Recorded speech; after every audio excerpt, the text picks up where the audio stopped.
Drinking water, the elixir of life. But the drinking water in reservoir Dröda is threatened by elevated nutrient levels, changing environmental conditions and eutrophication.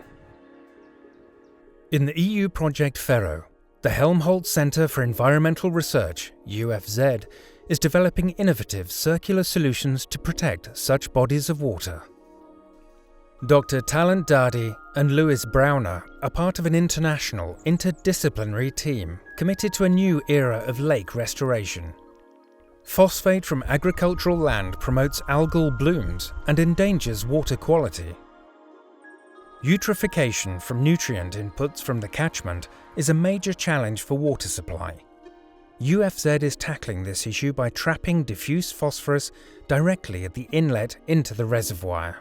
In the FERRO project, we are tackling the problem of eutrophication by using circular-based and nature-based solutions to clean the water and recover the nutrients. The recovered nutrients will be later used for agricultural purposes.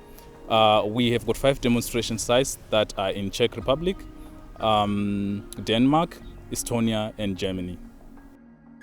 UFZ uses a reliable flocculation method to bind phosphate from the Feilerbach stream.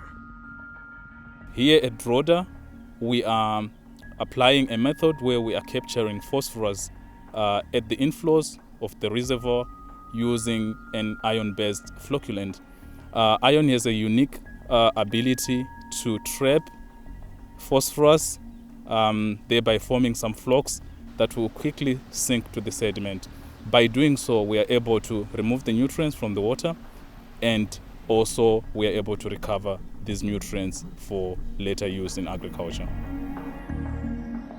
Since the flocs are heavier than water, they sediment in the inflow region and can subsequently be harvested by the use of pumps. The created flocs settle at the inflow of the predam and are pumped into a filtration bag. Here they dewater over time, and this material is then taken to the UFZ for drying and further analysis. The flocs are recycled. Pollutants become resources.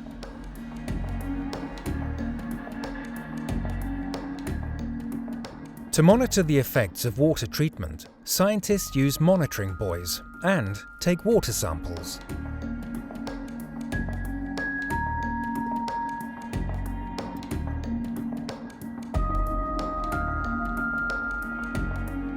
In addition to our monitoring at the inflow and on the predam, measuring buoys are continuously measuring water quality parameters such as pH and turbidity to verify the success of our method. All observations from the measurement stations at Dröda Reservoir are included in UFZ's data facilities and enable fast visualization, data sharing, as well as scientific evaluation and discussions. Given the enormous amount of data, efficient and versatile data management is essential. This helps to communicate results not only to colleagues outside UFZ and the whole FERRO team distributed over several European countries, but also to other potential data users. Carsten Rinker is leading the Lake Research Department in UFZ and communicates current research outcomes with practitioners and serves as contact point for stakeholders and their research needs. Since we want to provide solutions to our stakeholders, we need to document our results at high standards, and monitoring infrastructures and data services at UFZ are an extremely powerful service for that. With the test case of Dröda, the UFZ team provides a practical blueprint for innovative lake restoration. The solutions we're implementing in FERRO have got multi-benefits. The obvious ones are the ecological benefits. The not so obvious ones are when we look, for example, at lakes or reservoirs that are being used as drinking water sources. We find out that once we have implemented the FERRO solutions, the quality of the raw water improves a lot, and this translates to a reduction in costs for the companies which are preparing the drinking water. Thanks to FERRO and UFZ, the Dröda Dam is becoming cleaner, a step towards better water, here and elsewhere.